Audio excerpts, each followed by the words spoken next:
In this session, we're going to be looking at everything that you need to know for AQA, or actually just for science, cell biology. And this is all going to be on your biology paper 1. So we're going to look at everything to do with cell biology on biology paper 1. As a general key to this, what I'd like you to kind of notice is that we've got two sections. We've got content that you will be assessed on and content you will not be assessed on.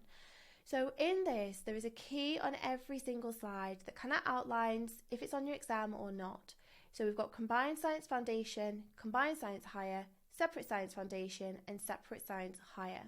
If the content is in green for your exam, it means you need to know that content. If it's greyed out, you can kind of pause it, and when you're pressing replays, just kind of skip forward.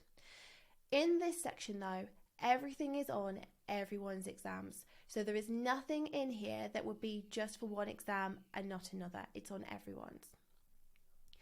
There will be a separate session and separate video in which we'll be looking at our required practicals. So those today have been removed. They will be in a later video and session that we'll be looking at in a couple of lessons' time. So to start with then, if we have a look, we've got two kinds of cells. We've got eukaryotic cells and prokaryotic cells. Now, eukaryotic cells are those that have got their DNA stored within the nucleus. And so, for example, an animal cell would be an example of a eukaryotic cell. Prokaryotes, on the other hand, do not have their genetic material stored within a nucleus. They actually don't have any membrane-bound organelles or cell structures. In a prokaryote, there is no nucleus, and instead we have the genetic material as a chromosomal loop within the cytoplasm itself. And we might also have some smaller plasmids containing genetic material too. So prokaryotes do not have their genetic material in any way within a nucleus, and that's one very big difference that we've got between these two cells. If we kind of look at the cell's structures first of all, the genetic material is a chromosome or a circular loop of DNA, and its job is to contain DNA and control the activities of the cell. While in a prokaryote, the cell membrane is going to surround that entire cell, and its job will be to control what's going in and out of this. Now here on the diagram, that cell membrane would be the inner layer of this structure here. We also have the cytoplasm, which you typically find in any cell, and its job is to be where chemical reactions are going to happen.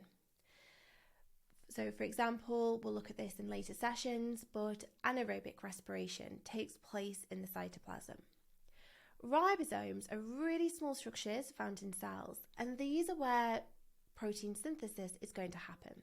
So we'll make proteins in these ribosomes. We also have a cell wall, and we have these plasmids. Now the cell wall is the inner section here that's in green, and it's slightly different from a cell wall in a plant. It's made of a different chemical. If you want the extra stretch, it's made up of a chemical known as a peptidoglycan. But its function is to strengthen and support the cell. So it doesn't matter if the cell wall is in a plant or if it's in a prokaryote, that job is to strengthen and support. We then also have the plasmid. So these are smaller loops of DNA that are found free in the cytoplasm as well. Now their job is to contain a very small amount of genetic material, and it's often providing a survival advantage to the cell. We look at this in later topics, but this is where antibiotic resistance becomes a problem. So the genes that help bacteria survive antibiotics are normally found within these plasmids. So these plasmids help bacterium survive. We also have two new cell structures that aren't found in eukaryotes at all. We've got the slime capsule, which may be found around some prokaryotes. So this is the outer layer here in yellow. So it's just literally a layer of slime that clings to the cell. And its job is to protect the cell from drying out, but also protect it from its surroundings and possibly toxic materials that are around. The flagella are these whip-like structures behind the cell, and these are able to spin, rotate, and they're used to help the cell move and propel it forwards. So we've got prokaryotic cells, and we also have eukaryotic cells that we'll look in a bit more detail in a moment. You might be asked in exam questions to compare prokaryotes to a eukaryotic cell.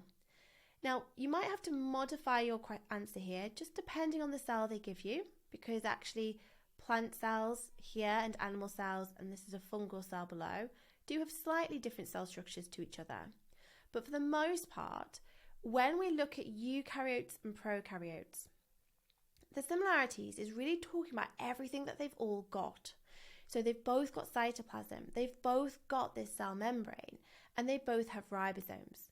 So those three cell structures, every single prokaryote and eukaryotic cell will have.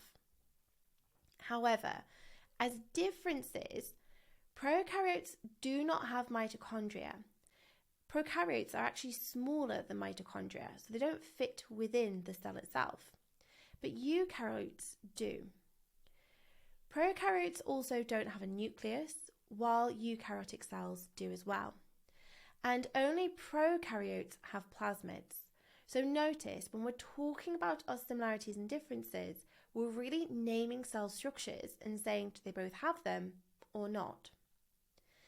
One other thing is that prokaryotes also tend to be a lot smaller.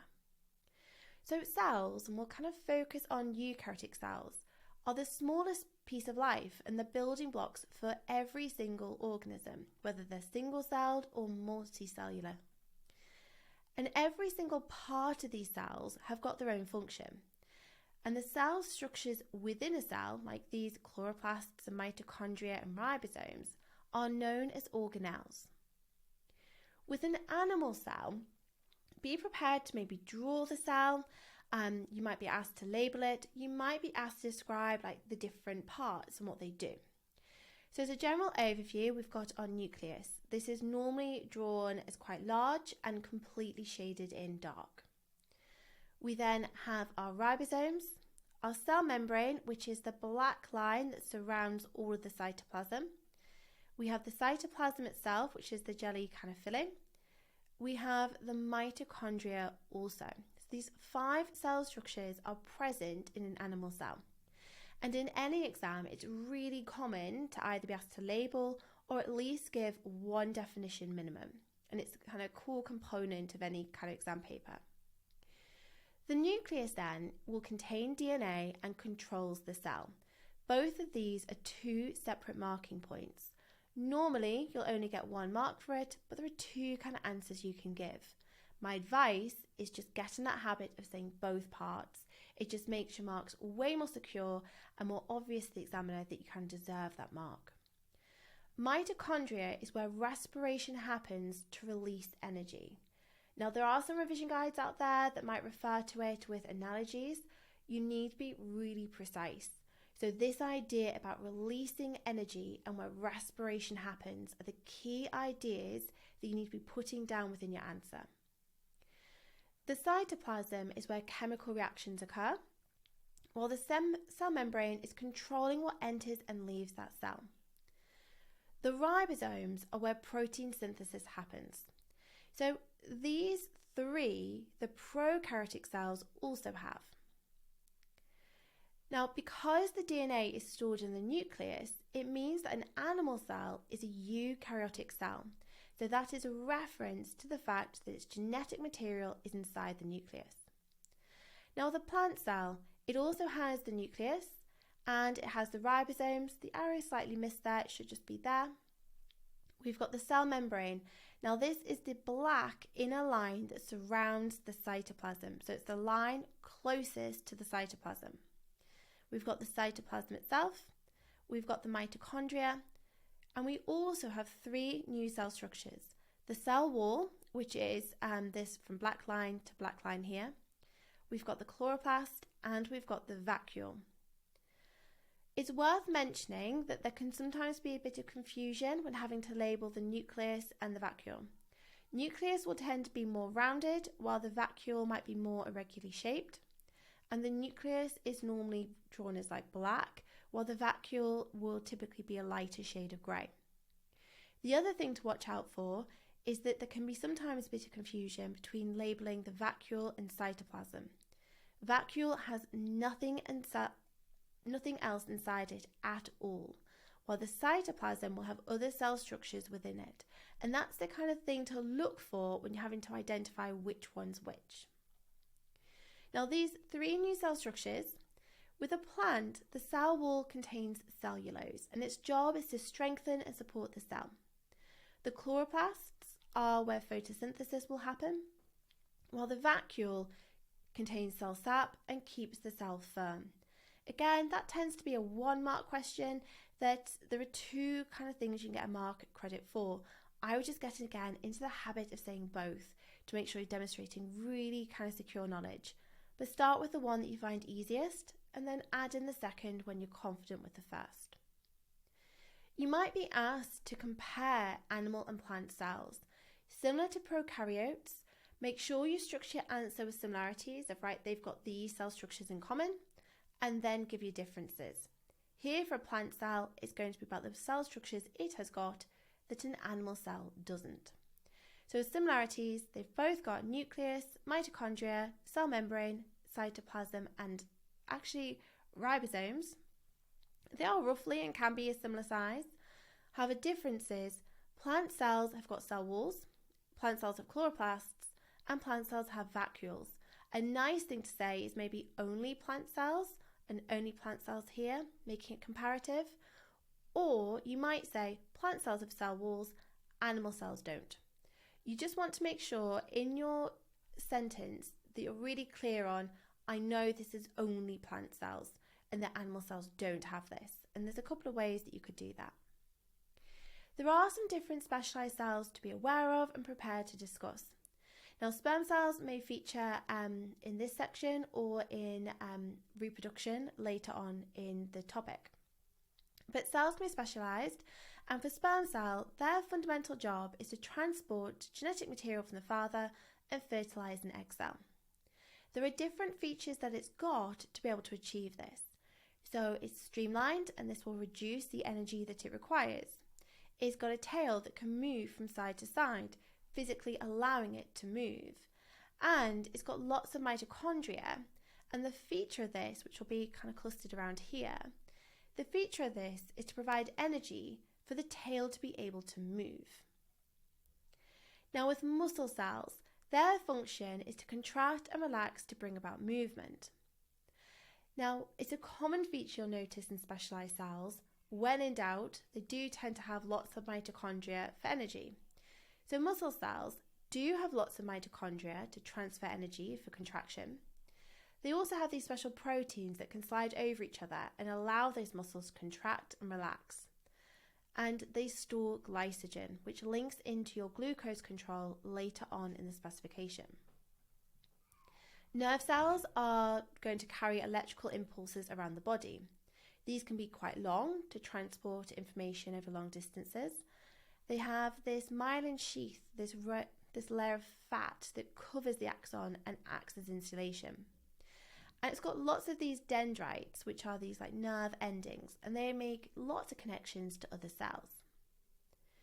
If we look at the plant cells, we've got our root hair cells. Their job is to absorb water and dissolve mineral ions from the soil. They have got a really large surface area to help achieve this, and notice they've got lots of mitochondria for lots of energy for active transport that we'll talk about a bit later on. Notice, and this shows quite nicely the idea about how to figure out the cytoplasm and vacuole. So the vacuole is the inner part. Notice now no cell structures within it. Well, this yellowy bit has got cell structures in it. That's our cytoplasm. Now we also have the xylem. Its job is to transport water and dissolve mineral ions. For an extra mark here, you might even get credit from saying that this is from the roots up to the leaf. Now, to help achieve this, it's a hollow tube, and that provides as much space as possible to go from the roots through. To give it structure and support, it contains these spirals of lignin. It's a really tough chemical that helps the cell withstand the pressure of the water. Now, to make way for having these really hollow tubes, the cell of the xylem itself is actually dead. It has no internal cell structures and therefore is no longer alive. The phloem is also a tube that runs alongside the xylem. Now, it too has lost most of its internal structure to free up as much space as possible for the transport of dissolved sugars. But unlike the xylem, this cell is not dead. It has these cells that line up next to it, known as companion cells, that have loads of mitochondria to respire and give energy to the phloem, keeping it alive and supported. Now, the xylem has got a continuous column. The phloem has got what we call sieve plates. So there are these small gaps in the cell walls between each of the phloems that are stacked up against each other. This allows for relatively free movement of sugar through the tubing. Looking at cell differentiation, this is when cells go from being unspecialised to specialised, and in doing so they go through this process of differentiation. And we'll find that as any organism develops, cells will differentiate to form these different types of cells. With animals, this tends to happen at a really early stage of development, so for example as the embryo is developing and before birth. However, plants have the ability to differentiate throughout their entire life, and they have stem cells and then shoots and roots known as meristems that enable them to form lots of different specialised and differentiated cells throughout their entire life. So, if we look at stem cells, we've got two kind of key words that we need to look at here.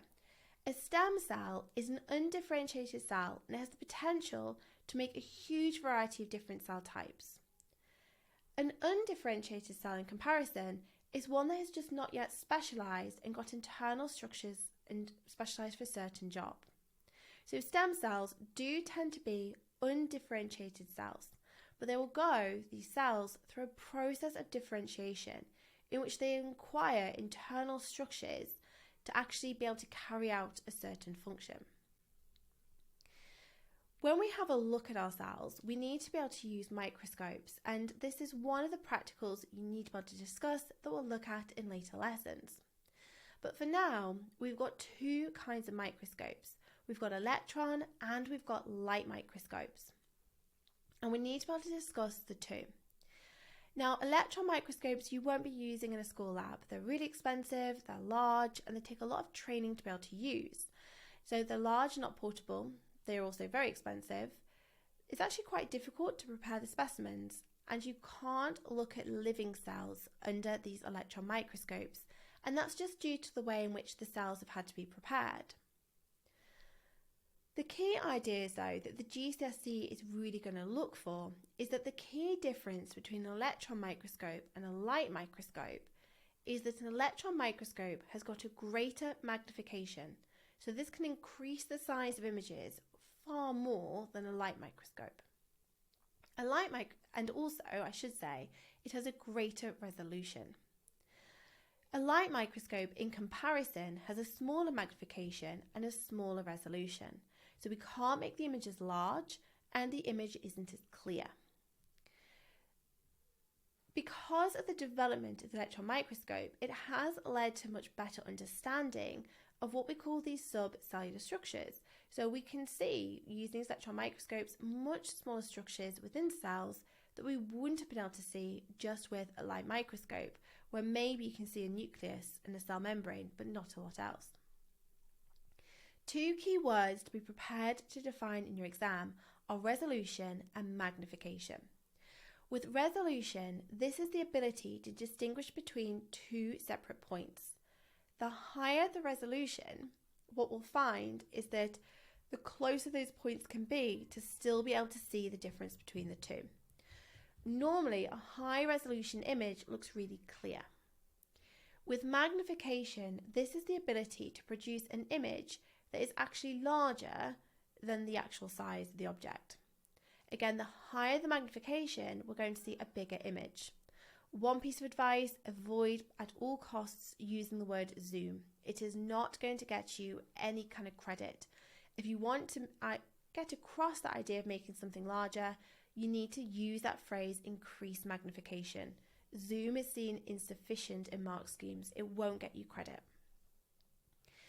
As a general calculation as well, It's worth being aware and practicing, but magnification is equal to the size of image divided by the size of the real object. And the key thing to look out for here is that the units for the size of image and the size of the real object are the same. So either in millimeters or centimeters. In the next section, we're going to look at DNA, chromosomes, and cell division.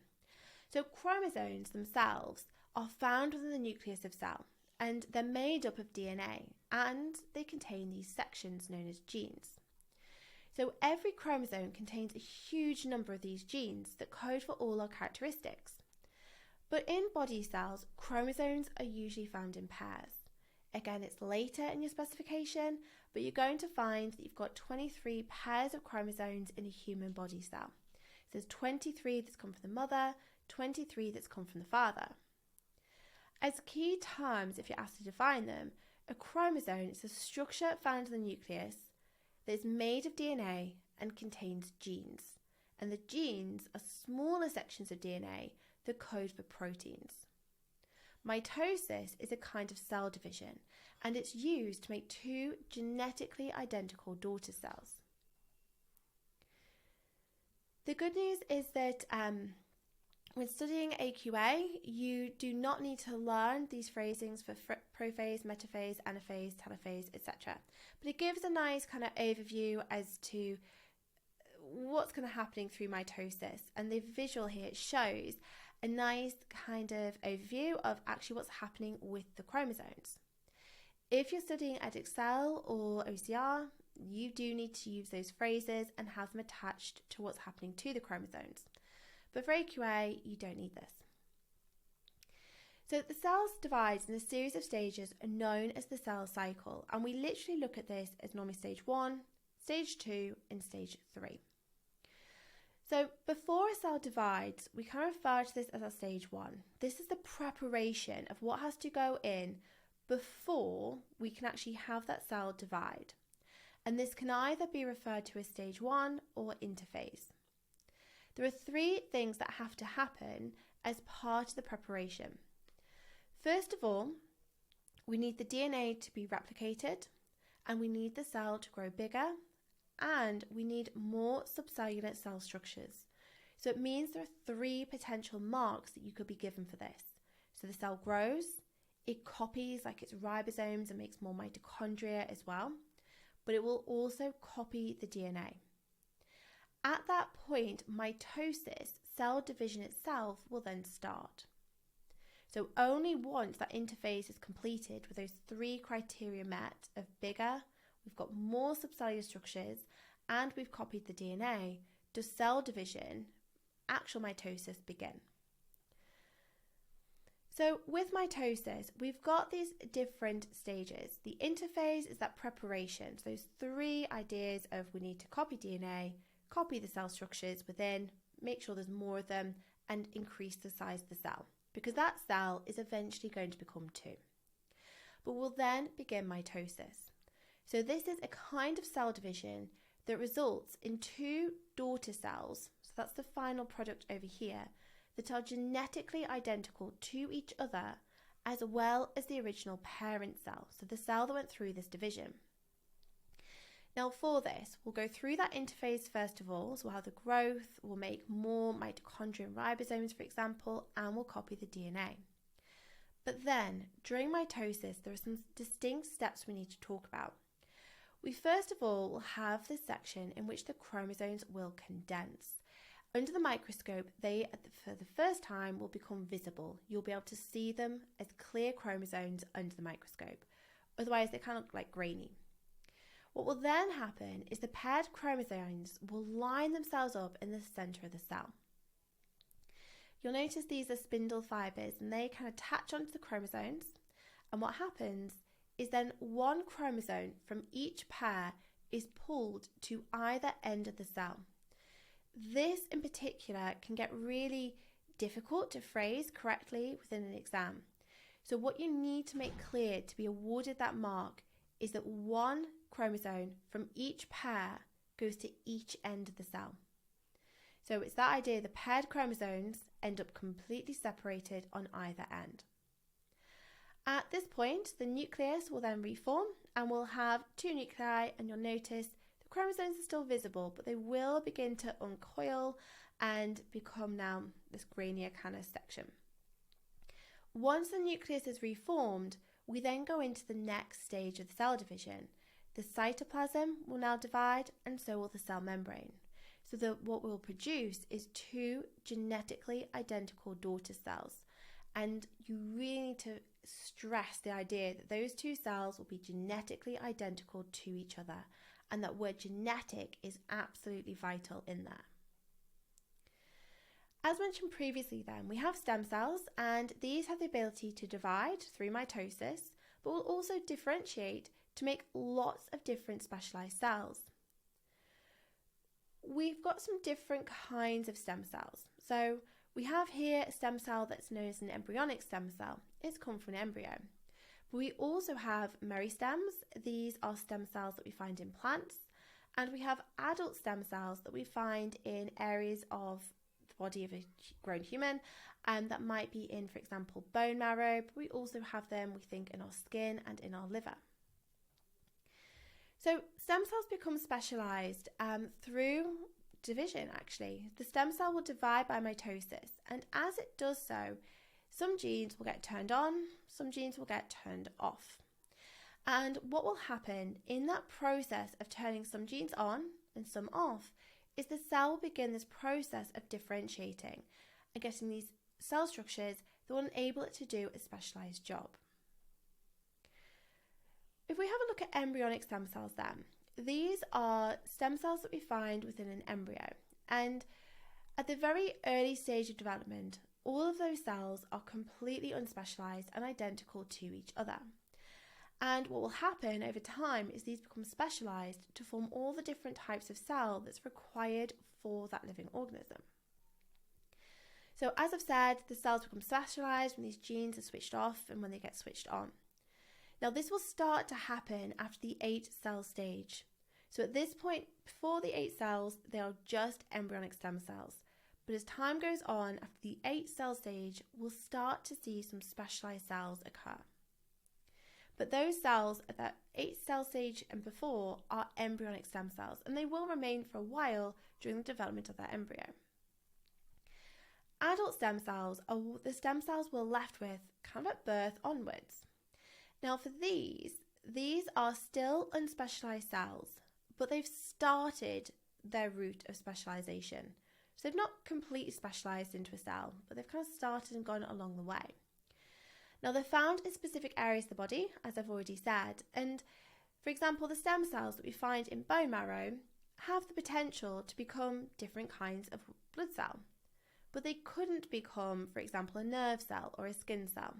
So they're partially specialised, but haven't gone all the kind of way through. So what this does mean is that adult stem cells can only differentiate into a limited number of cell types. So that found in your bone marrow is only going to become a blood cell. Meristems are stem cells found in plants.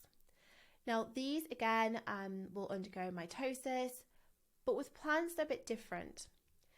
Plants will keep these meristems throughout their entire life. So these cells that could become literally anything, plants will have for their entire life. We, at the embryo phase, start to lose them, and by the point of birth are left with only adult stem cells that can only differentiate to become a certain limited number of cells. But these meristems have got potential to become any type of plant cell that that plant needs. And they're typically found in areas of growth around shoots and roots. Now meristems do have potential because we could actually clone plants quite quickly and cheaply. So that might mean that we might be able to clone plants that are quite desirable, but also those that maybe are quite rare at a risk of extinction. There's also that use that we could actually clone plants using these stem cells to actually benefit farmers and get crops that may be more resistant to extreme weathers or disease or pests. There's an idea about therapeutic cloning, and this is when we are producing an embryo that's got the same genes as the patient. And the idea in therapeutic cloning is that we'll create an embryo that's a genetic match to the patient so that we can then take those embryonic stem cells and use it to make a tissue that the patient needs. Now, the huge benefits of this therapy is that this will be a genetic match to the person. So the patient would be at no risk of rejection, which is a common issue that we have when putting tissues into a new person. So this could be maybe a potential cure for diabetes or paralysis. And you might be asked for a treatment that we could use for stem cells. So paralysis and diabetes are two good ones to use. There are risks though of this, there might be a viral infection, but also there's ethical objections to creating an embryo that's genetically a match for a patient. And so there are problems of this therapy. But when we're looking at stem cells, there's a huge amount of things they could treat. It could be type 1 diabetes, it could be MS, it might be paralysis due to a spinal cord injury, some blood cancers. This is a quite well established treatment. We use bone marrow, so this uses adult stem cells. But also potentially Parkinson's, if we could replace and repair the damaged nerve cells. We're going to next move on to cell transport. Now we're going to look at diffusion, osmosis and active transport. It is vital that you have your definitions for these absolutely nailed on, because again, it's one of those core components of exams you're going to be asked them. So diffusion, for 2 marks, is the random movement of particles from an area of high concentration to low concentration. For potential 3rd mark, it could be the idea that this is passive, which means it doesn't need energy. So it's a random movement, the particles go from high to low. Diffusion happens within the body, particularly oxygen and carbon dioxide moving in and out of the alveoli. Another example is also urea. It's later in your specification, but urea can move in and out of the blood as well. In plants, again, notice the diffusion is a large amount of gases, so carbon dioxide and oxygen moving in and out. But water can also diffuse out of the leaf through the little stomata on the underside. Single-celled organisms will just have diffusion happen. They don't need these exchange surfaces that we'll look at in a moment. Now, the reason for this is they've got a large surface area to volume ratio. So they've got a little volume and a large surface area. So they can get all the materials they need by diffusion. When we start to look at plants and animals though, we need exchange surfaces. And it's because we actually have quite a large volume and a relatively small surface area. And so diffusion wouldn't happen fast enough to sustain us. And so without these exchange surfaces. And so we have specialised exchange surfaces to make this possible. When we're looking at exchange surfaces, because it's a very common 4 to 6 mark question, you need to make sure that you know your adaptation and how it's going to help. So be really systematic, give an adaptation and why it matters, and then repeat for as many adaptations that you can give. Now for the lungs have lots of these rounded alveoli, and that's to increase the surface area for exchange. They also have a good blood supply, and the idea here is to maintain a steep concentration gradient, encouraging oxygen to constantly move in and for carbon dioxide to move out. But this is the key phrase to use. So that's our adaptation, and in the white is why the development of the point. Lungs are also well ventilated, again to maintain this steep concentration gradient, while the walls of the alveoli are thin to provide a short diffusion pathway. So that means the particles don't have very far to move to actually go from the blood into the alveoli, or vice versa. You might also be asked about the gills for gas exchange in a fish. Now we're going to change the word alveoli to filaments, but notice nothing is really changing here in our response. We've got lots of filaments for a high surface area, a good blood supply and well ventilated for a steep concentration gradient, and thin walls of the filament for that short diffusion pathway. Everything apart from the word filament is the same as the lungs. For the leaf, we've got lots of leaves to increase that surface area, and the leaves are thin, providing that short diffusion pathway. For the next form of cell transport, we've got osmosis, and this is the movement of water. There's a few ways of saying this, but my preference is from a high water potential to low water potential across a partially permeable membrane. You can say that it's the diffusion or the movement of water from a high water concentration to low water concentration. But you have to be very careful and specific with the way in which you phrase this, because a high concentration to low is actually from not a lot of water to where there's lots of water, which is the wrong way round. So I would always say from a high water potential to low water potential. Technically, that's the A-level definition, but you get credit for your GCSE, and it just avoids any issues of saying the concentrated and dilute the wrong way round. Now, one thing that's crucial for osmosis is that there has to be a partially permeable membrane in place. So osmosis is a 3-mark question or definition. The movement of water is 1 mark, high water potential to low water potential is another, and the semi or partially permeable membrane is the 3rd. But you could say it's from a dilute to concentrated solution, or you could say from an area of high water concentration to low water concentration. They all mean the same thing. But there has to be that partially permeable membrane there. Now this is also, like diffusion, totally a passive process, so no energy is needed for this to happen. Osmosis can only involve water, so its absorption of water from the soil through the roots would be an example of osmosis, but also the movement of water in and out of any of our body cells. Active transport is the process by which we move particles from an area of low concentration to an area of high concentration. So the particles are moved against the concentration gradient. Now, because of this is an active process. It's going to need energy to do. So there is an energy requirement here. Now, that energy comes from respiration. So in any cell that has to do lots of active transport, you will find lots of mitochondria. Active transport happens in plants, specifically mineral ions being absorbed from plant roots from the soil. The other example that's more working towards the grade 9, but they could include it within questions, is actually sugars move into the phloem through active transport also. But the more common example of where this comes up in your exam is that you need to know that mineral ions from the soil are absorbed into the roots by active transport.